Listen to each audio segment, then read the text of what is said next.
Mesdames et messieurs, bonsoir à toutes et à tous. Bienvenue sur la RTB, la chaîne au cœur des grands événements pour vivre votre émission, le premier numéro du mois de juillet. Sport Box. Le championnat national de football de première division a pris fin le 26 juin dernier avec le sacre de l'AS Sonabel. Pour la première fois de l'histoire du football burkinabé, nous avons donc pu enregistrer, en ce qui concerne donc le championnat saison 2020-2021, 18 clubs qui ont pris part donc au championnat. Un marathon de 34 journées qui a sans doute eu des conséquences sur les équipes participantes. Quelles leçons peut-on tirer de cette expérience à 18? Que pensez-vous du championnat à 18 équipes? Comment jugez-vous la qualité donc du jeu proposé par les différents acteurs? La Ligue professionnelle de football a-t-elle été professionnelle dans l'organisation des 34 journées? Quels sont les défis du développement du championnat burkinabé? Voici autant de questions qui feront l'objet de débats dans cette émission Sport Box. Pour le débat, je reçois sur ce plateau Boukari Ouedraogo de la Fondation Hirondelle. Boukari, bonsoir. Bonsoir Jean Modeste. Voilà, et puis bien entendu Bassirou Sorgo de la radio Légende est avec nous. Bonsoir Bassirou. Jean Modeste Ouedraogo, bonsoir. Mes sportifs, bonsoir. Et puis Antoine Bationo du journal Le Pays. Antoine, bonsoir. Bonsoir Jean Modeste, bonsoir à tous les téléspectateurs de la télévision nationale du Burkina. Et bien entendu, nous aurons en direct par téléphone Anthony Plat depuis l'Irlande. Il est journaliste sportif, producteur, commentateur pour Fox Sport et ESPN. Voilà, il suit également le football africain et le football burkinabé de façon particulière. Anthony, bonsoir. Bonsoir Jean Modeste, bonsoir à toutes et à tous. Voilà, alors restez en ligne parce que tout à l'heure on va démarrer le débat et pour commencer, on va dire que la saison 2020-2021 est terminée. Qu'est-ce qui vous a particulièrement marqué au cours donc, de cette saison-là? Boukari? La qualité de jeu que les différents acteurs ont proposé au cours de cette saison. Parce que c'est vrai qu'on avait constaté depuis un certain temps que les entraîneurs étaient en train donc, de travailler à limiter donc, ce jeu ultra défensif qu'on connaissait donc, dans le championnat burkinabé, à essayer d'attaquer un peu plus. Et voilà, on a vu que donc, en changeant donc, de philosophie, de manière de jouer, les joueurs donc, se sont beaucoup plus libérés. Il y avait du jeu au niveau de presque toutes les équipes. Même quand vous prenez les équipes reléguées en deuxième division, comme Léopard de Saint-Camille qui vient de monter, que ce soit donc l'USO, surtout dans la première partie de la saison. Vous prenez même COSAF, également encore Raïmo. Voilà, donc ce sont des équipes qui, malgré le fait qu'elles descendent en deuxième division, nous ont séduit par la qualité de jeu. Et on a découvert certains joueurs également qui ont pu montrer ce talent dont ils avaient bien. C'est déjà même ce qui a même créé une certaine frustration lorsque les étalons locaux partaient donc au championnat d'Afrique des Nations au Cameroun.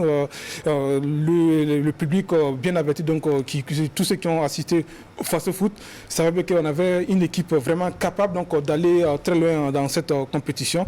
Malheureusement, ça n'a pas été le cas et c'est ce qui déjà d'ailleurs a frustré donc beaucoup d'observateurs du fait qu'il y avait de la qualité. On a senti vraiment de la qualité durant donc ces différentes journées.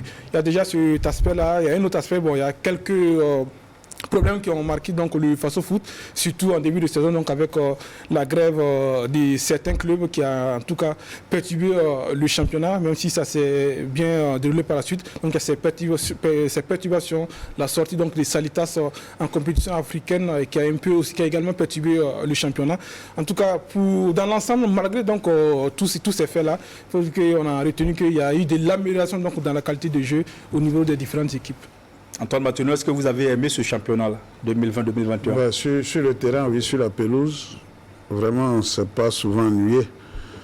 Il y avait de l'amélioration, on a senti de la qualité, des individualités intéressantes, exportables, qui peuvent nous apporter des choses, parce qu'on a vu du contenu. C'est vrai que les uns et les autres ont essayé de travailler pour améliorer le jeu offensif, c'est vrai, mais quand on fait les statistiques, c'est encore insuffisant parce que 2 buts par match, hein, 2 buts par match, ça arrive régulièrement. Même si on a eu des buteurs. C'est pas extraordinaire. C'est pas extraordinaire, même si on a eu quand même des buteurs qui sont allés au-delà de 20 buts cette fois-ci, parce qu'on était à un certain moment dans la dizaine, quinzaine, on ne progressait pas trop, mais cette année, on a eu des buteurs, Sansanda, Lamine Ouattara et puis Boissy, qui... Bon, on a senti quand même qu'au niveau des buteurs, on en a eu.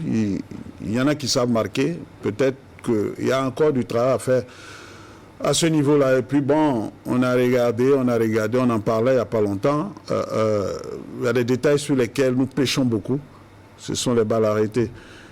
Nous ne sommes pas forts à ce niveau-là, donc c'est important d'interpeller les techniciens, d'interpeller même les joueurs, parce que des fois c'est un travail individuel. Au-delà du travail collectif qu'on fait aux entraînements, les joueurs aussi doivent apprendre à travailler seuls, mais on a l'impression qu'il y en a qui se contentent du travail collectif. Mais là-dessus, il faut travailler, il faut mettre, parce qu'on en a besoin. Il y a des matchs qu'on peut débloquer sur une balle arrêtée. Donc dans l'ensemble, c'est intéressant, c'est vrai, il y a eu des journées où, bon, on n'était pas trop satisfait en parlant d'organisation.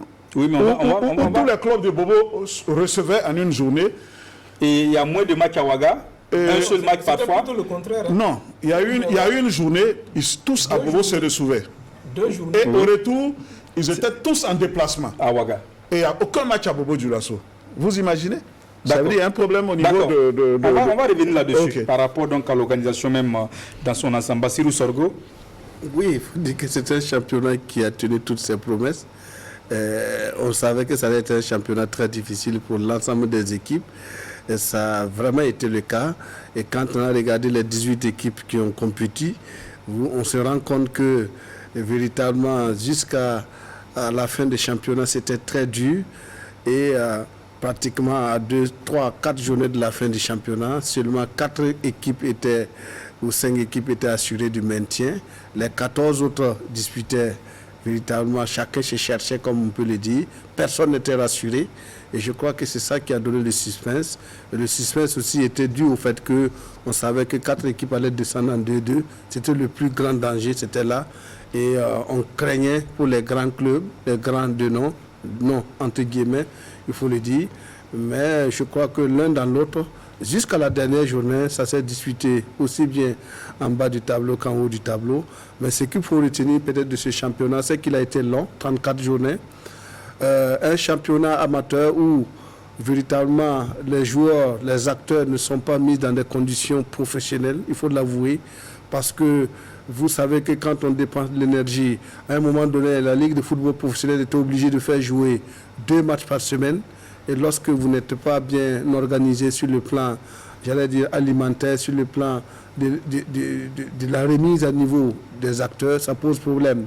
Et je crois que l'un dans l'autre, on a forcé et véritablement tout s'est bien passé. C'est vrai qu'il y a eu quelques couacs.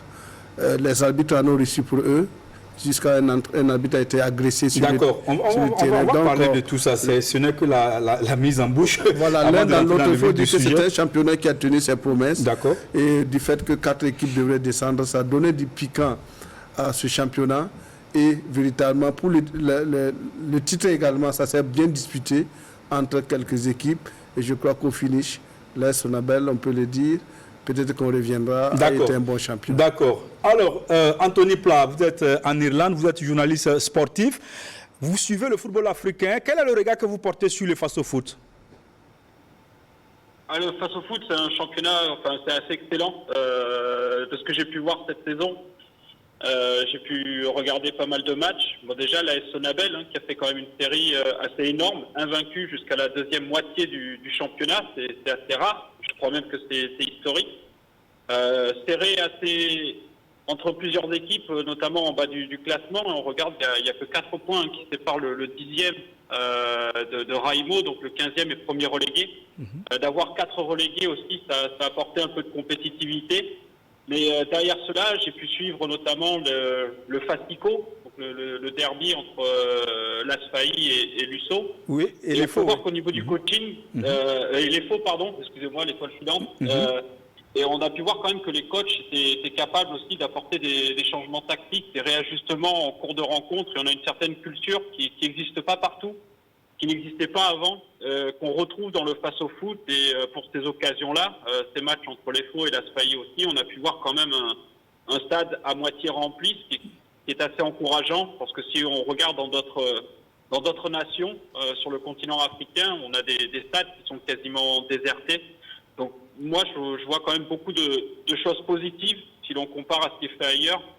Pour vous en dire un petit peu plus, avec Fox Sports et ESPN, on a organisé 2 coupes de l'UFOA, donc les sélections locales. Il y en avait une à Cape Coast en 2017 au Ghana et l'autre à Thiès il y a 2 ans au Sénégal. Et comparé à ce qu'on peut voir dans d'autres pays de cette nation, de cette zone UFOA, je crois quand même qu'il y a beaucoup de positifs et de très bonnes bases pour construire avec le face au foot.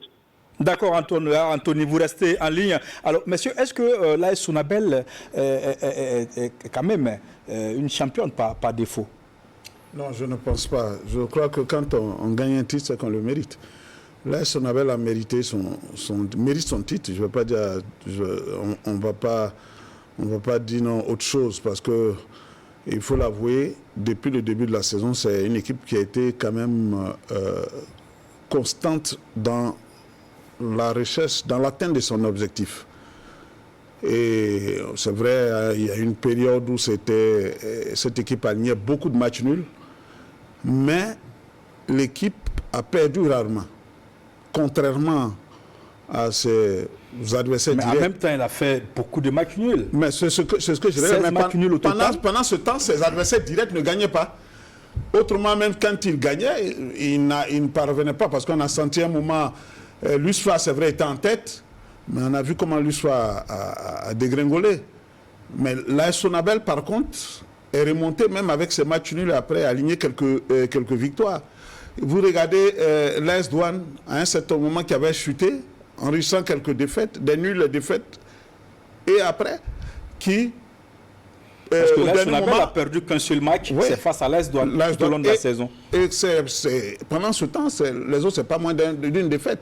Regardez, quand vous prenez le cas de Salitas FC, qui après sa déconvenue en campagne africaine, qui est revenu pour jouer ses 5 matchs en retard. Mais tout le monde était convaincu que le titre était fabriqué cette saison pour la Salitas. Mais à la fin, pour dire que bon, l'AS Sonabel a mérité son titre, hein, bon, a su gérer ses matchs. C'est vrai, c'est difficile à aligner des nuls. On va dire que trop de nuls, mais on ne perd pas. Et pendant que d'autres vont perdre, vous maintenez le cap.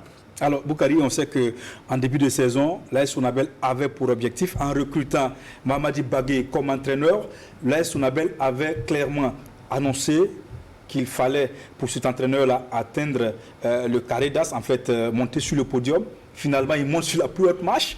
Est-ce qu'on peut dire que bon, c'était prévisible en début de saison? Bon, prévisible en début de saison, il faut dire qu'on ne s'y attendait pas forcément. On ne s'attendait pas à ce sacre de l'AS Sonabel en début de saison. Je sais que peu de personnes auraient parié sur ce club-là si on demandait qui allait être champion en début de saison.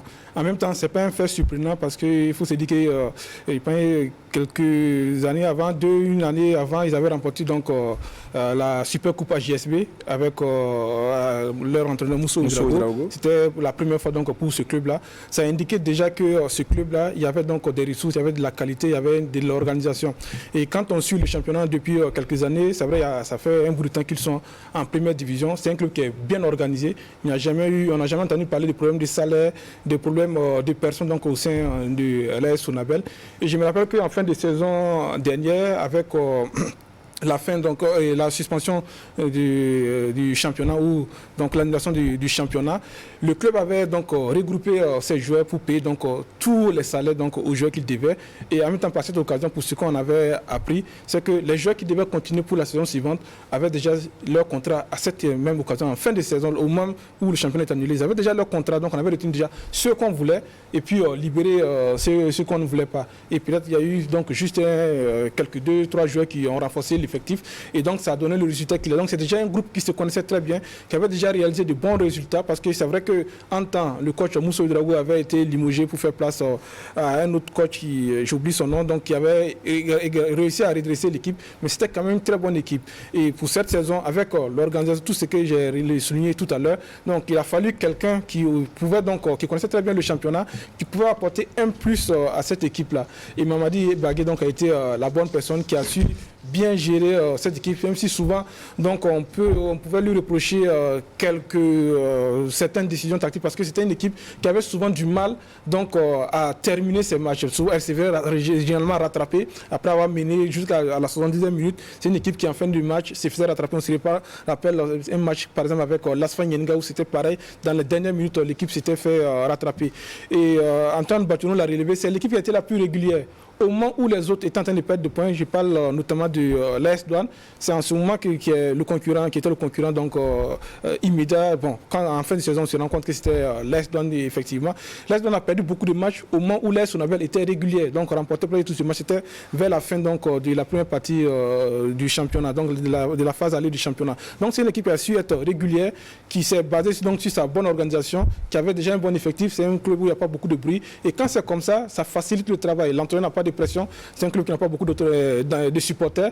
Et c'est vrai qu'on l'a vu donc, à la fin donc, du championnat où il y a eu, pour le titre, où il y a eu vraiment une mobilisation donc, de l'AS Sonabel. Des travailleurs de l'AS Sonabel. De la Sonabel, merci. Donc, le Sonabel, l'AS Sonabel, c'est deux entités différentes. Voilà, mais ça appartient donc à l'AS Sonabel. Voilà, donc on a vu les travailleurs qui sont venus soutenir. C'est ce qu'on aurait aimé voir donc, durant le long de la saison. C'est vrai, c'était historique. Et donc, je pense que c'est surtout l'organisation de l'AS Sonabel qui lui a permis donc de réaliser ce résultat. Peut-être aussi on peut attribuer le fait aussi que l'AS Sonabel a pu se détacher de sa mère, l'étoile filante de Ouagadougou, parce qu'avant vous disiez... vous pensez que l'AS Sonabel s'est détaché de sa mère? Oui, elle a pris je pense que le club a vraiment pris son indépendance vis-à-vis donc de l'étoile filante de Ouagadougou, parce que c'est pas un secret, on savait que parfois donc les subventions venaient donc de la Sonabel, et voilà, on a vu souvent même certains transferts qui ont été effectués, il fallait passer donc par AS Sonabel, l'étoile filante du Ouagadougou pour pouvoir donc effectuer certains transferts. Donc c'était deux entités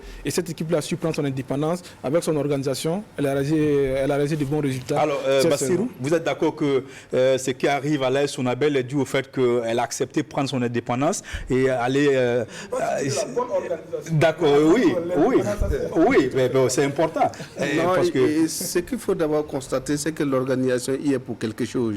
Vous allez regarder que les clubs qui ont été au devant à la fin du championnat sont des équipes corporatrices. Ça veut dire que tout simplement, l'organisation y est, mais surtout aussi la constance dans le paiement ou en tout cas la motivation des acteurs. Puisque ce sont des équipes a priori qui n'ont pas de difficultés, puisque c'est un budget voté et c'est déjà connu. Que ce soit l'AS Sonabel, que ce soit l'AS Douane, je ne pense pas qu'il y ait un problème. Même l'USFA, il n'y a pas de problème. C'est des équipes, tout est déjà connu. Donc, je pense qu'elles bénéficient de cette base importante. Aussi, ce qu'il faut ajouter, il faut qu'on reconnaisse que l'AS Sonabel a, pour l'une des rares fois, eu des joueurs véritablement de bon niveau. Quand vous regardez l'ensemble des joueurs de l'AS Sonabel, c'était des bons athlètes. L'AS Douane a eu de bons athlètes, mais dû au fait que l'AS Douane a recruté des bons joueurs de façon éparse. Et lorsqu'on recrute des joueurs de façon éparse, la mayonnaise ne prend que tardivement. Je crois que l'AS Douane gagnerait à garder des bons joueurs pendant 2-3 années. Je pense qu'elle pourra peut-être remporter des titres sans problème. Mais vous allez constater que c'est en fin de championnat que la mayonnaise a pris, mais l'AS Douane avait déjà commis des bévues, j'allais dire, en arrière. Ce qui fait que l'AS Douane a eu du retard par rapport à l'AS Sonabel. Quant à l'USFA, vous savez, au niveau du championnat... L'AS Douane a tout de même marqué 55 buts, c'est pas rien. Oui, en fait, elle en a marqué, mais elle en a encaissé. Contre 49 pour l'AS Sonabel. Oui, elle a une très bonne attaque, elle en a marqué, mais elle en a beaucoup encaissé. Ce qui veut dire que aussi, au niveau de l'AS Douane, sa base défensive aussi n'a pas été aussi sereine. Alors que du côté de l'AS Sonabel, quand c'est compliqué, elle arrache au moins le match nul. Et c'est ça qui a peut-être sauvé, en tout cas qui a surtout sauvé l'AS Sonabel. Et encore que l'AS Sonabel a fait quelque chose d'exploit, que je qualifierais d'exploit, en allant gagner la SEC de Koudougou, à Koudougou, sur un terrain pas facile. À partir de ce moment-là, je me suis dit que le titre était pour aller battre au Batibo Balibier l'équipe de Driss Malo Saboteur.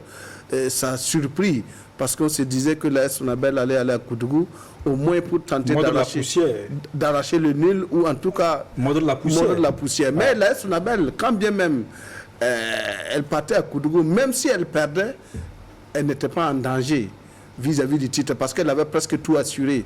Au goal average, elle pourrait être rattrapée peut-être au niveau des points, mais au goal average, elle avait plus 4 vis-à-vis de l'AS Douane. Donc, en gagnant à Bobo, même si l'AS Douane battait Majestic comme elle l'a fait, je pense que l'AS Sonabel allait toujours être championne. Donc, ce qui veut dire que le titre de l'AS Sonabel a été sécurisé depuis la 31e ou 31e journée. Donc, les 3 journées qui restaient, véritablement le match qui restait très rouge, c'est le match de Koudougou. Parce que la qualité du terrain, on craignait. Parce que c'est le seul terrain qui est nu et qui met en danger et les acteurs et véritablement tous ceux qui veulent pronostiquer. Alors, nous allons... Peut-être ce que Boukari a relevé en parlant de l'AS Sonabel et les faux. Qui s'est émancipé. Bon, moi, je ne sais pas si c'est vrai, mais peut-être que ça fait référence à l'époque où Salif Kaboré, Lamoussa Salif Kaboré était président de l'EFO. On sait qu'il est styliste, il est DG de la Sonabel. Est-ce que peut-être, je ne sais pas si c'est de ça qu'il veut, c'est de ça qu'il veut parler, mais je sais que... Les fondateurs de l'AS Sonabel sont des anciens dirigeants de l'étoile. Oui, on est tous d'accord que c'est la fille et la mère. Vous avez constaté par exemple qu'il y a un transfert qui a été fait, c'est le transfert de Charles Kaboré. Charles Kaboré était un joueur de l'AS Sonabel, mais pour le transférer, on l'a envoyé à l'EFO avant de le faire partir. C'est un exemple. Donc on comprend aisément. C'est pas le... Oui, parce que avant, quand vous prenez l'AS Sonabel, voilà, je pense que c'était une équipe qui faisait de la figuration en général dans le championnat. Très souvent, l'objectif c'était la Coupe du Faso. C'est vrai qu'ils ont réussi même à sortir en campagne africaine, mais généralement, c'était une équipe qui faisait de la figuration dans le championnat. Et je pense que cet élément-là les a aidés donc, à vraiment s'émanciper et à jouer les premiers rôles dans ce championnat-là. Et Bassirou l'a souligné, les équipes qui sont en tête, c'est vrai qu'on s'attendait à ce que ces institutions-là soutiennent les clubs. C'est ce à quoi on s'attendait. Mais lorsque, du moment où elles ont réussi à prendre leur indépendance, donc à bien s'organiser, eh bien, c'est tout à fait normal qu'elles puissent vraiment bousculer les clubs historiques. On va avancer dans le débat pour parler de l'organisation de ce championnat. Que pensez-vous de cette organisation-là? Est-ce que vous êtes satisfait de l'organisation du championnat dans son ensemble? Écoutez, lorsqu'on parle de l'organisation, personnellement, je suis dubitatif. Parce que nous avons une ligue de football professionnel avec un championnat amateur. Ça me pose déjà un problème. Parce que les clubs ne sont pas professionnels et la ligue qui organise est professionnelle. Ça me pose déjà un problème. Mais la Ligue n'a jamais dit qu'elle est professionnelle. La Ligue s'appelle la Ligue professionnelle, mais elle n'a jamais dit. Elle dit qu'elle est en train de... C'est un idéal. Le nom l'indique. Pas de Ligue de football. Le nom indique c'est que la Ligue professionnelle de football. Voilà. Non, mais c'est la Ligue de football professionnelle, je pense. Dans tous les cas, il y a le mot professionnel dedans. Alors que le championnat est amateur. Ça, au moins, on le reconnaît. Comment faire pour que, si la Ligue est professionnelle, que le championnat soit professionnel? En ce moment, on pourrait regarder dans la même direction. Ce qui fait que la Ligue pourra peut-être avoir des visions que les clubs n'ont pas. Ça, c'est clair. Alors que, depuis l'année dernière ou l'année surpassée, on a tenté de faire de sorte que les clubs participent à l'organisation du championnat. Mais comment on peut participer si on n'est pas au même niveau d'information et on n'est pas au même niveau d'organisation? Ce qui fait que certains clubs sont bien lotis, sont bien nantis, d'autres clubs se cherchent. Voilà par exemple qu'on parle des clubs. Durant toute cette saison, combien d'équipes ont eu des salaires impayés durant des mois? Il y a des équipes qui ont enregistré 3, 4, 5 mois de salaires impayés. Comment un athlète peut courir pendant 5 mois sur un terrain sans avoir quelque chose et aller se soutenir à la maison? C'est pas facile de courir sur un terrain sans être motivé, Modeste Vetago. C'était pas ça. D'accord. Récente, il y a des joueurs qui se plaignent que la bourse, la subvention qu'offre le ministère n'était pas encore tombée. Donc, certains joueurs attendaient toujours d'être payés, bien qu'on soit en fin de saison. Pour ce qui concerne donc l'organisation, c'est vrai que peut-être que l'aspect professionnel, c'est un idéal, comme vous le disiez, parce que l'objectif, c'était donc d'aller à 12 équipes sous l'ancien président de la fédération. Maintenant, en temps, la saison dernière particulièrement, la saison annulée, il y a eu ce changement-là et on a réparti à 18 équipes. Donc, ce qui cause Covid déjà un oblige, hein, problème. faut Oui, expliquer, Covid parce que, oblige. C'est vrai que les avis sont partagés sur cette décision-là, inopportune pour d'autres, normale pour certains. Donc, voilà. Donc, il y a cet aspect-là qui a joué donc, sur ce processus-là d'aller vers un football vraiment professionnel. Mais je pense que c'est dans le programme donc, du président, de l'actuel président de la fédération, donc de faire en sorte que les clubs soient professionnels avec, comment on appelle ça, faire en sorte que les joueurs puissent être affiliés à des banques, qu'il y ait des institutions financières derrière qui puissent soutenir ces clubs. Ah ben oui, qu'on ne vienne pas au stade, au terrain d'entraînement et puis bon, appeler chaque joueur derrière la boutique et puis bon, oui, voilà, non, on va souvent vous partez souvent sur un terrain, on appelle le joueur de côté, on fait sortir un truc de la poche et puis on lui remet. Et vous voyez souvent des joueurs qui ont des poches pleines de billets d'argent parce qu'on vient de les payer. C'est pas normal. Donc il y a tout ce processus-là. Donc je pense que ça va être véritablement un processus. Malheureusement, on a régressé parce que voilà, si on allait effectivement donc à ce processus d'avoir 12 clubs dans ce championnat-là, est-ce que si l'accompagnement y était, peut-être qu'on serait donc à ce football professionnel. En tout cas, pour ce qu'on voit, il y a vraiment du chemin à faire. On comprend bien l'inquiétude de Bassirou Sorgho. Et dans l'organisation pratique également, il y a eu quelques faits qu'il faut déplorer. Quand même, l'organisation dans l'entrée au stade. Il y a un problème quand on est professionnel, il y a certaines dispositions qu'il faut prendre. Et souvent, quand vous faites le reproche à la Ligue de football professionnel, on vous dit que c'est un problème de la Ligue de football, la Ligue régionale de football. Et voilà, vous voyez, en même temps, c'est la Ligue de football professionnel qui organise la conférence de presse d'après-match, tout ça. Donc, à ce moment, on est perdu, monsieur, cette organisation-là. La cacophonie. Voilà, oui, il y a également les faits de match. Pour nous qui sommes journalistes, quand vous arrivez au stade, vous attendez à avoir des faits de match. Vous pouvez faire un match et puis vous n'avez même pas. Donc, c'est du match là. C'est déjà un problème et sur d'autres aspects également, il y a eu quelques soucis durant cette semaine dans la gestion du calendrier. On a senti du tâtonnement parce qu'on a eu l'impression qu'au départ, il y a certains problèmes qu'on n'avait pas prévus. C'est vrai, c'est normal, c'est difficile donc de prévoir par exemple la grève des joueurs, mais par exemple la sortie de Salitas, à un certain moment on a vu que ça crée des polémiques. Pour moi, ça ne devait pas avoir sa place parce que si le calendrier avait tenu compte de tout cela, on s'en serait mieux sorti. Parce que je me rappelle, il y a 3 saisons, la Ligue de football professionnel donc, avait essayé de tenir compte donc, des compétitions internationales pour faire en sorte que lorsqu'il y a donc des matchs internationaux, que les différents, que ce soit les clubs ou l'équipe nationale, que le championnat soit arrêté, qu'on puisse toujours jouer sans que cela ne pose problème. C'est là même où il y a le quota de 3 joueurs. Si vous avez 3 joueurs qui sont appelés en équipe nationale, voilà, donc on peut reporter votre match. Donc c'est des éléments dont il faut tenir compte même pour organiser le championnat, le calendrier. Et même en début de saison, on a vu ce problème-là qu'il y a eu. Voilà, heureusement que ça a été résolu. Je pense que c'est d'ailleurs même l'occasion donc pour les différents clubs, la fédération, la Ligue de football professionnel, pour s'asseoir donc et déjà réfléchir sur ce que sera la saison 2021. D'accord. On va venir, Boukari. Attends, avant que vous ne réagissiez, on va aller du côté donc, de l'Irlande pour écouter Anthony Pla. Anthony, vous êtes là? Oui, bien sûr, je vous écoute très attentivement. Alors, vous suivez un peu l'évolution du débat. Est-ce que vous ne trouvez pas qu'on exagère un peu? Est-ce qu'on n'est pas trop exigeant avec la Ligue professionnelle de football, quand même, qui essaie de faire ce qu'elle peut faire? Exigeant, pas forcément, parce qu'on a tous envie de voir le foot burkinabé, voire même africain, revenir au niveau qu'il mérite. Il y a énormément de potentiel, ça attire beaucoup de monde, beaucoup de choses.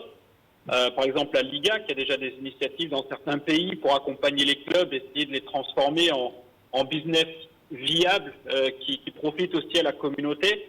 Moi, récemment, je me réjouissais de voir Salitas organiser des échanges avec le Sporting Lisbonne. Et la formation au Portugal est l'une des meilleures au monde. Il n'y a rien à dire. Après, derrière, ce sont des problèmes de logistique, des problèmes de moyens.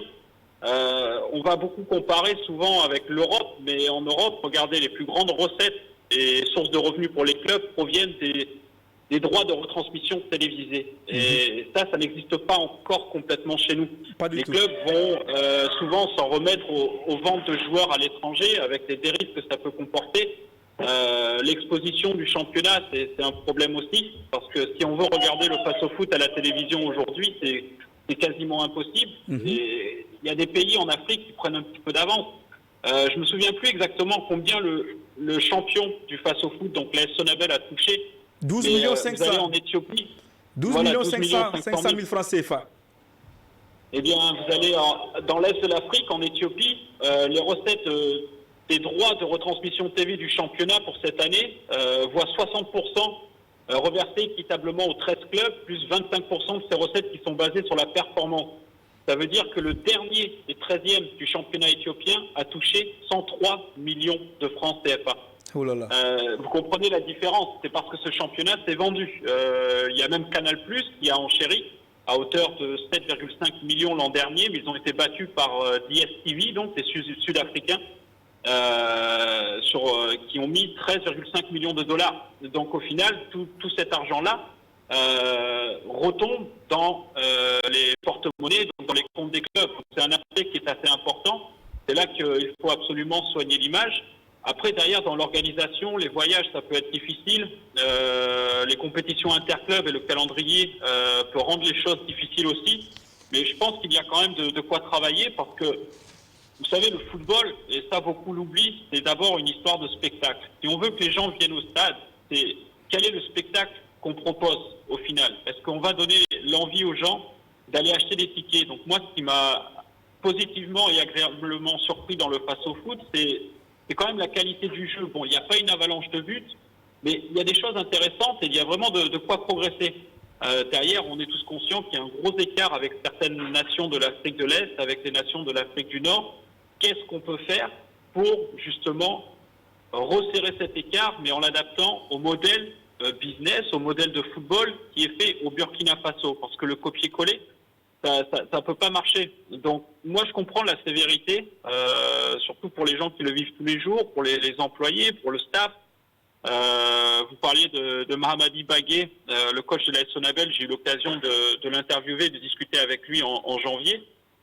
Si je compare aussi avec le discours qui est tenu dans d'autres pays, au Burkina Faso, c'est pas si mal. Si on regarde par exemple au Togo, c'est encore plus compliqué.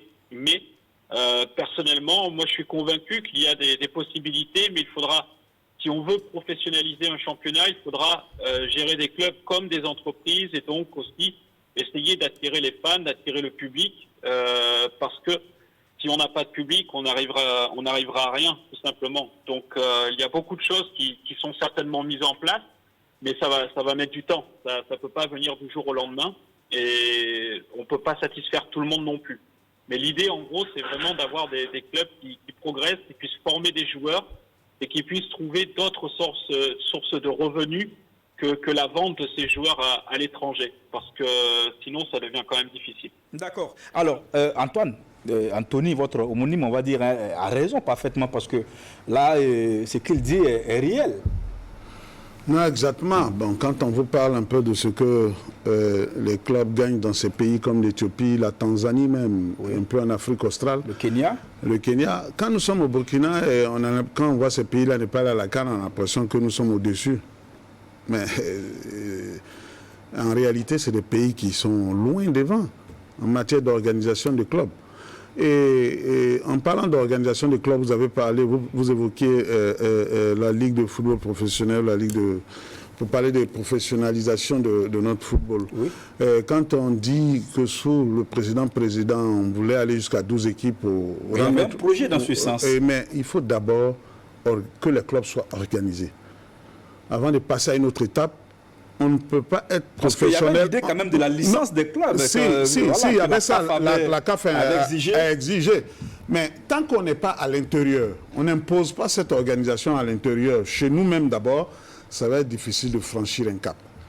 Il faut un cahier de charges. Il faut que la fédération impose d'abord un cahier de charges au club. Dans l'organisation, un siège, c'est le minimum. Une administration, on n'a pas dit une grande administration, pour le minimum. Que quand on arrive, on puisse avoir toutes les informations possibles. Mais un terrain d'entraînement. Un terrain d'entraînement en plus. C'est-à-dire, on n'a pas besoin forcément du président pour dégoupiller un problème, pour régler une affaire, non. Le président, lui, il est là pour lancer la politique du club. Faire en sorte qu'il y ait donné l'impulse, c'est-à-dire impulser le développement du club. Et il y a toute une administration qui doit travailler pour répondre aux objectifs qu'on veut atteindre. Mais tant qu'on n'a pas ça, on a un secrétaire général qui va jouer au financier, qui va jouer au directeur sportif parfois, pour le recrutement. Quand le président doit être là pour qu'on paye les salaires, doit aller en banque parce que c'est lui qui doit retirer sa signature, seule sa signature est valable parce que celui qui doit retirer l'argent, payer les primes, payer les salaires. Quand on entend des gens qui disent que ouais, c'est moi qui paye, non, mais un président ne doit pas être la sortie de l'argent pour faire aligner des joueurs, payer les primes, ou bien, non, ça ne doit pas fonctionner ainsi. Chacun doit faire son boulot, les joueurs font leur boulot, chacun doit faire son boulot. Et même au niveau de l'encadrement technique, on constate que de plus en plus, il y a une évolution. Entraîneur de gardien de but, on voit ça de plus en plus dans nos clubs. Préparateur physique, on en voit un peu plus maintenant. Donc ça veut dire qu'il y a un travail qui est fait parce qu'on a parlé de la qualité. Il y a quand même un petit staff médical. Voilà, donc on fait des efforts à ce niveau.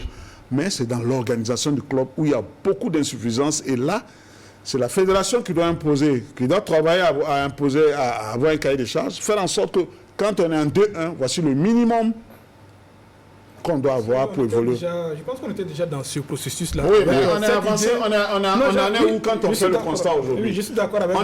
On est pratiquement... Vous n'avez pas d'organisation en dehors de Sonabel. Bon, même on va parler de l'Est-Douane, mais on ne sait pas comment ça fonctionne à l'intérieur. L'Est-Douane, on voit l'Est-Douane parce qu'il y a les moyens. Quand on injecte pour pouvoir payer ces grands joueurs, on va parler de Salitas. Moi, je dis, il y a des problèmes d'organisation là-bas aussi. On va parler de tous ces clubs-là. Quand vous allez fouiner, il y a des soucis d'organisation et deux fois, c'est une ou deux personnes qui font tout. Les gens vont dire que c'est leur agence. D'accord. Mais quand on va continuer comme ça, écoutez... Ça n'ira nulle part. C'est un projet qui est possible. Regardez, je veux dire, par exemple, c'est qu'effectivement, on est tous d'accord qu'à l'intérieur des clubs même, il faut qu'il y ait cette bonne organisation-là. Et également, il faudrait qu'il y ait un cadre favorable qui puisse permettre donc à ces clubs-là aussi d'être professionnels. Si vous êtes un club comme l'USO et que vous vous promenez de quartier en quartier pour chercher un terrain pour jouer, vous voyez que ce sera compliqué pour vous. Donc, je pense que c'est dans ce sens où il y avait donc, et c'est que Antoine Batounot soulignait, je pense que la fédération était déjà dans ce processus. Voilà pourquoi on a souligné la licence des clubs, il faut avoir un médecin, il faut avoir tout ça. Donc, il y a tous ces cahiers de charges qui étaient là où il fallait que donc, les 12 clubs qui allaient être en première division puissent respecter. Ce qui veut dire que vous pouvez être champion de la 2-2. Pour monter en première division, il faut que vous remplissiez ce cahier de charges-là. Malheureusement, avec tout ce qui s'est passé, on a reculé de 3 à 4 pas, alors qu'on aurait pu aller au mieux de l'avant. Je pense qu'il y avait un bon projet derrière cette idée-là. Malheureusement, dans l'application, effectivement, ça posait problème. Voilà. Et maintenant, donc parce qu'il y a beaucoup de clubs aussi qui ne remplissent pas les conditions. Il y a cette allure, vous n'allez même pas avoir un seul club. Voilà, donc il faut de l'accompagnement, il faut créer un cadre propice à tout cela. Il faudrait faire en sorte que les institutions financières... Les gens n'ont pas d'argent pour payer ceux qui vont travailler dans l'administration. Voilà, il faut faire en sorte que les institutions, certaines institutions financières, certaines entreprises puissent accompagner donc tous ces clubs. Vous parlez d'organisation, revenons. Moi, par exemple, vous savez, je vais revenir au niveau de l'organisation. Vous savez, notre football a un fait particulier. Le fait particulier, c'est sa représentation d'abord géographique. Dans l'organisation, on parlait même de la Ligue de football professionnel. Je ne suis pas sûr que ça a été facile à leur niveau pour l'organisation de ces championnats à 18 équipes. C'est un championnat linéaire pratiquement. Linéaire, et 11 équipes sont à Ouagadougou. Vous avez 11 équipes à Ouagadougou. Avec quelle infrastructure? Avec quelle infrastructure? Vous avez une équipe à Manga. Un stade. Une équipe à Manga qui jouait à Ziaré. Vous avez une équipe à Koudougou et le reste c'est tout à Bobo Dioulasso. Voilà la configuration. Vous avez 11 équipes à Ouagadougou. Si dans la programmation au cours de l'année, vous devriez dans tous les cas faire des gymnastiques pour trouver des terrains, étant entendu que les équipes ne jouent pas sur leur propre terrain. Parce que normalement, on devrait arriver à un moment donné où chaque club a son stade au terrain et reçoit l'adversaire dans son terrain. Pourquoi pas? Aujourd'hui, les équipes jouent avec pratiquement les terrains de la municipalité ou encore du ministère, puisque le stade du 4 août appartient au ministère et le stade municipal appartient à la municipalité. C'est les deux principaux terrains utilisés à Ouagadougou pour les 11 équipes. Maintenant, pour ce qui concerne l'organisation pratique, je dis quelquefois, moi, c'est ce que je pense, nous-mêmes nous refusons le développement. Je l'ai dit parce que il y a quelquefois, ce n'est même pas une question d'argent, c'est une question d'organisation. Je prends un exemple pour ne pas prendre le plus récent, parce que pour qu'on pense qu'on s'acharne sur eux, prenons le Banqui Sport de Dédougou. Ils sont arrivés en première division, ils avaient un sponsor assuré, c'était Ebomaf. On a déversé de l'argent. Combien? Ben beaucoup. Je n'en ai pas une idée, mais je sais qu'il y a eu beaucoup d'argent. À tel enseigne que l'argent a été dilapidé. Pourquoi? Manque d'organisation. il n'y a pas eu de budget. Le budget, il faut l'élaborer. Pour élaborer un budget, il faut des mécanismes, il faut un processus, il faut des gens qui s'y connaissent. Et en élaborant le budget, vous avez vos dépenses. Et vous, certainement, avant de dépenser, il faut avoir une entrée d'argent. Vous avez vos rubriques qu'il faut respecter autour de l'année. Je ne suis pas sûr qu'au niveau de nos équipes, est-ce qu'au cours de l'année, il y a un budget qui est voté, géré par un financier, un gestionnaire, qui décaisse l'argent suivant l'orthodoxie financière. Parce que le problème s'est posé lorsque l'ISO, pour ne pas prononcer le nom de l'ISO, ça nous fait mal.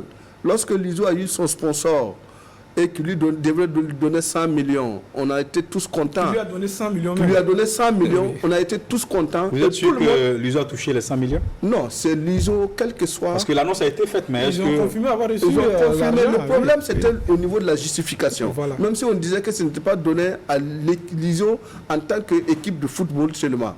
Parce qu'on pensait qu'il y avait beaucoup, l'ISO étant omnisport, il y a d'autres structures. Mais dans tous les cas, s'il y a une organisation, il devrait être en mesure de justifier 100 millions pour aller reprendre d'autres 100 millions. On vous donne 100 millions, on vous dit de justifier seulement et revenir reprendre 100 millions, on est incapable. Vous pensez que c'est un problème d'argent? Je dis non. C'est la même chose que Banquisport. Entre-temps, ceux de Banquisport, j'ai eu l'écho, ils se sont retrouvés pour demander à tous ceux qui ont géré de venir, ils vont aller demander pardon à leurs sponsors et prendre la bonne voie. Ceux qui ont pris l'argent ont refusé d'aller. Ils ont géré comme nous gérons nos poches régulières. Patriano et moi, on se retrouve à quelque part, il enlève son argent sans avoir compté et il me donne. Ah bon? Je pense que... D'accord. Alors on va évoluer dans le débat. Vous savez que cette saison, les clubs dits clubs traditionnels, notamment l'Asfa Yenenga, l'Étoile Filante de Ouagadougou, le RCB. RCB finit 5e, Asfa 6e, EFO 7e. C'est quand même lamentable. Vous êtes d'accord avec moi que le Burkina Faso n'a plus de locomotive, le Faso Foot n'a plus de locomotive? Vous avez répondu à la question, justement. Voilà, parce que l'ASFA, de l'EFO, tout est bien connu. C'est des clubs qui ont fonctionné jusque-là comme dans l'ancien temps, alors que le paradigme de la gestion a changé. Il faut rentrer dans ce que Anthony disait tout de suite dans le football business. Et quand on rentre dans le football business, le club ne peut plus appartenir à la tradition. Il faut bouger les lignes et ça appartiendra à ceux qui amènent des idées et l'argent. Le Paris Saint-Germain n'appartient plus à la France, ça appartient au Qatar. C'est eux qui apportent l'argent et qui apportent la philosophie. C'est la réalité parce que lorsqu'on fait le constat même dans la sous-région, on constate, on relève que ces clubs dits traditionnels de cette époque qui ont dominé le football africain dans leur pays, dans la sous-région et parfois sur le continent, sont en baisse de régime totalement. Il y en a qui se retrouvent en deuxième division quand vous allez au Togo. Vous avez le Semassi qui se cherche.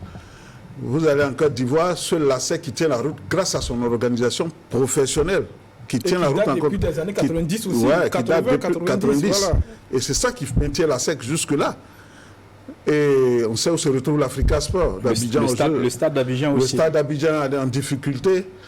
Vous allez en Guinée, il a fallu un Magnan pour sortir le Orea du trou. Il paraît pour l'AFIA où c'était un grand homme d'affaires aussi qui aime le football, qui est venu sortir le AFIA. Sinon, on ne parlait plus du AFIA, on ne parlait plus de Orea à une certaine époque. Et au Mali, il y a une certaine organisation du Djoliba et du stade malien. Moi, j'ai été voir le complexe de Djoliba à l'époque, quand Feu Sidiki Diarra était entraîneur du Djoliba et après. Il y avait où on faisait intervenir des anciens du club, mais qui avaient atteint un certain niveau sur le plan administratif, sur le plan, sur le plan professionnel de la vie active, et qui revenaient pour réorganiser leur club. Vous allez peut-être dans d'autres pays, c'est pratiquement pareil. Au Nigeria, on ne parle plus de Nugu Rangers, on ne parle plus de ces clubs-là. Mais c'est quoi? Il faut revoir l'organisation. C'est-à-dire, on parle du Burkina. On voit émerger des clubs comme Salitas, c'est vrai, Raïmou qui a la défaillance cette année. On voit Majestic, on voit peut-être Sonabel qui est une corporation, un club corporatif. On voit certains clubs qui émergent, c'est parce que des fois il y a des individus qui arrivent avec leurs moyens, leurs réseaux, leurs relations, pour émerger leur club, pour faire émerger leur club, parce qu'ils mettent les moyens, ils savent ce qu'ils recherchent, ils sont peut-être dans ce qu'on appelle le foot business, comme Anthony Plat l'a relevé. Maintenant, il faut adopter une autre forme d'organisation, parce que ça ne va pas continuer de toujours injecter de l'argent, les moyens personnels, mais maintenant il faut savoir réorganiser tout ça là, pour que ces clubs-là aussi puissent maintenir le cap, parce qu'on risque de s'essouffler à un certain moment. C'est ce qui a fait défaut, peut à l'EFO, à l'ASFA RCB, à l'EFO et l'ASFA par exemple, jusqu'à une époque récente, ceux qui étaient PCA ou président du comité exécutif, on a l'impression que c'était le politique. Parce qu'on nommait que des DG, des PDG, DG de la douane, DG de telle institution. Donc c'était facile pour eux de faire sortir de l'argent injecté dans le club. Mais dès que c'est fini, dès qu'ils sont partis, où se retrouvent ces clubs-là? Mais justement, c'est des clubs qui n'ont pas construit. Non, pas s'organiser. Mais ça s'est imposé sur, on dit, voilà, on a notre DG qui est là, on a notre PCA qui est là. Avec ce qu'on a vu cette saison, et ici on pourrait imaginer que le temps filant de Ouagadougou, l'ASFA Nyenenga, le RCB, l'ASFB, dans une bonne mesure le RCK, étaient vraiment à leur meilleur niveau.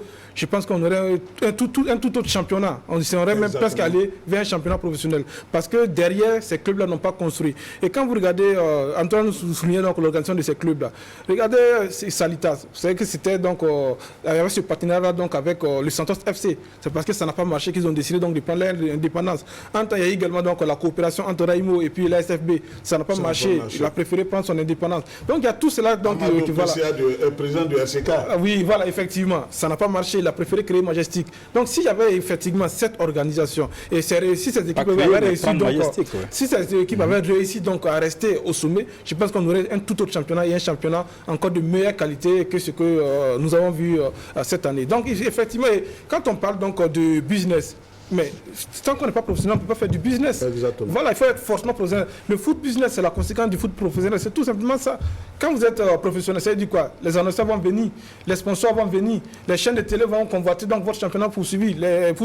Donc les spectateurs vont commencer à être au stade. Voilà, les droits TV vont tomber. Voilà, ça va venir de partout. Même les managers, tous ceux qui tournent autour des joueurs, tout ça. Mais ça va payer. Les projecteurs seront donc braqués sur le championnat. Voilà. Vous savez, Modeste, j'ai dit que quelquefois nous refusions. Je pense que au niveau du ministère, à un moment donné, il y a quelques années, ils avaient décidé d'accompagner les équipes à travers d'abord les fédérations, les organiser, pour qu'ils aient une base organisationnelle assurée. Parce que ce n'est même pas, nous parlons souvent du football, ce n'est même pas sûr que il y a des fédérations, même c'est le président, et son trésorier, quelquefois même c'est le président seulement. Nous sommes en football et on en parle. En football encore même ça va. Dans certaines fédérations, ce n'est pas aussi si simple. De telle sorte que le ministère des Sports avait demandé un audit pour pouvoir accompagner. Mais les clubs, pratiquement les uns et les autres, tout le monde a pratiquement refusé. L'audit n'est jamais arrivé à terme. Pourquoi? C'était un refus. On prend l'argent et on ne veut pas qu'on voie les traces de cet argent. Alors que c'est de l'argent. Il n'y a pas de pièces. Il n'y a pas de pièces, il n'y a pas une base organisée, il n'y a pas une base de dépenses. Parce que pour dépenser, il y a une orthodoxie, il y a une route à suivre. Si vous n'avez pas inscrit ça dans la dépense, on ne peut pas soustraire, on ne peut pas aller dépenser. Et puis ce n'est pas, le caissier est différent de l'ordonnateur. Mais si l'ordonnateur c'est lui-même le caissier, oui, ça pose problème. Oui, c'est lui qui paye. Alors, on va écouter Anthony Plat. Anthony Plat, vous êtes là? Oui, je suis toujours là. Voilà, merci beaucoup pour votre patience parce que je sais que ce n'est pas facile. Alors, vous avez suivi le débat. Déjà, comment améliorer l'attractivité du Faso-Foot? Parce qu'on sait que c'est difficile pour le Faso-Foot de se faire connaître à l'extérieur. C'est vrai qu'il y a quelques joueurs qui quittent le Faso-Foot pour l'Europe. Ils arrivent à intégrer donc des écuries en Europe. Mais toujours est-il que c'est un championnat qui est méconnu. Non, tout à fait, c'est assez méconnu et c'est bien dommage. Je crois d'ailleurs que cette saison, il y avait un magazine qui s'appelle SoFoot qui avait publié un article à l'issue du match AS Police contre l'AS Douane. Moi, je m'en souviens, j'avais trouvé ça sympa parce que pour les médias européens, c'est assez rare d'en parler. Bon, vous savez que les clubs néerlandais, surtout, de l'Eredivisie, comme l'Ajax Amsterdam, le Vitesse Arnhem, ont toujours un regard posé sur le face-au-foot. Hein. D'ailleurs, on a un club qui s'appelle le Vitesse, qui est maintenu de justesse, et c'est pas pour rien, qui est assez lié avec le propriétaire géorgien du côté d'Arnhem. Pour que le championnat soit bien exposé, ça part d'abord de l'image que l'on peut dégager, donc le spectacle qu'on va offrir. Vous savez, en tant que diffuseur, quand vous choisissez, et ça m'est arrivé plusieurs fois, vous voulez acquérir des droits de diffusion pour tel ou tel championnat, mais vous avez un choix à faire parce que vous avez un budget à respecter. Vous n'allez pas forcément prendre le championnat qui a la meilleure qualité sur le terrain, mais c'est surtout un championnat où vous avez des stades pleins, où vous pouvez voir des femmes, des enfants dans le stade, donc pas de violence. Vous avez des pelouses assez propres. Je veux dire, c'est tout part de l'image. Il faut que ce soit un produit qui puisse être vendu aux diffuseurs et médias étrangers. Donc pour cela, je pense que ça part aussi du public, dans le sens où sans le public et avec une mauvaise image, on peut pas attirer vraiment de sponsors qui veulent pas s'associer à de mauvaises images. Ça passe aussi par la qualité de jeu sur le terrain, bien entendu, et il faut éviter aussi toutes les affaires qu'on peut voir. Je ne sais pas si vous avez suivi un petit peu au Congo, en Linafoot, la façon dont le championnat se termine, c'est des choses qui sont problématiques, avec des points qui ne se jouent pas sur le terrain, mais qui se jouent dans le bureau finalement, avec des problèmes de double affiliation de joueurs. Et donc c'est tout un problème d'image et de réputation sur lesquels il faut travailler. Et d'ailleurs avec un ami assez proche, Moussa Ramdé, qui est à Ouagadougou, qui travaille pour CS Media, on dépose un projet à la fédération du Burkina Faso pour attirer l'attention là-dessus, parler de fair play, essayer de former, d'avoir des initiatives pour former les supporters dans les différents clubs de football, les sensibiliser, essayer de les faire participer activement à la vie du club. Si vous regardez en Angleterre, dans les divisions inférieures, comme le Championship ou même la League One, vous avez parfois des initiatives où le club va dire, écoutez, les supporters, si vous voulez, vous pouvez venir repeindre les sièges dans le stade, ou ce genre de choses. Ça crée des liens dans la communauté, c'est important, je pense, dans la vie d'un club de football. Ensuite, bien sûr, il faut de l'accompagnement matériel, mais pour cela, il faut des fonds, ce qui est toujours difficile. Appeler les supporters à venir suivre les matchs au stade. Moi, ce que j'aime bien, travaillant avec la Liga, donc pour essayer de développer des clubs dans certains pays d'Afrique, on a d'ailleurs envoyé en Tanzanie, qui a été cité tout à l'heure, un consultant business du FC Séville. C'était l'été dernier au Young Africans, ça fonctionne plutôt bien. Donc il y a des accompagnements comme cela, et pour la Liga, la philosophie qui est vraiment intéressante, c'est que, admettons, ils viennent au Burkina Faso, ils veulent que le championnat, le Faso-Foot, soit le championnat numéro 1 au Burkina, et que la Liga soit numéro 2. Parce que la réalité aujourd'hui, vis-à-vis du public et des suiveurs, elle est où? Si vous avez un Classico, si vous avez un Real Madrid, un FC Barcelone qui joue, si vous avez Aston Villa avec Bertrand Traoré qui joue en Première Ligue, ou si vous avez Chelsea, est-ce que les gens vont regarder la télé, regarder la Première Ligue et la Liga, ou bien s'ils vont aller au stade pour aller voir le Faso-Foot?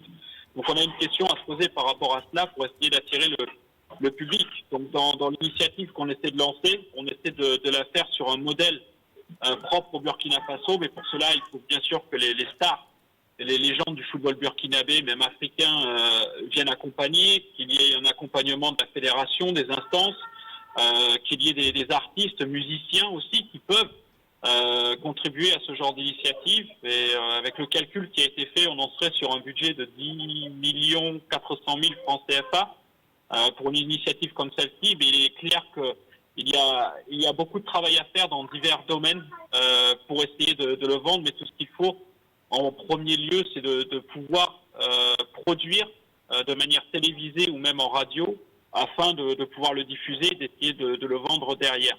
Parce que si on n'a pas cette visibilité, forcément, il est très difficile de pouvoir faire en sorte que les clubs progressent et ne soient pas obligés de vendre leurs meilleurs joueurs chaque saison pour essayer de retrouver une balance assez saine dans leurs finances. Donc, ce sont plusieurs points qui, à mon avis, sont fondamentaux, mais qui ne sont pas impossibles. Mais il est absolument primordial pour moi d'adapter ces choses à ce qui est fait au niveau local. Si on met un modèle à la française ou à la néerlandaise ou à l'anglaise ou au Burkina Faso, ça ne va pas marcher.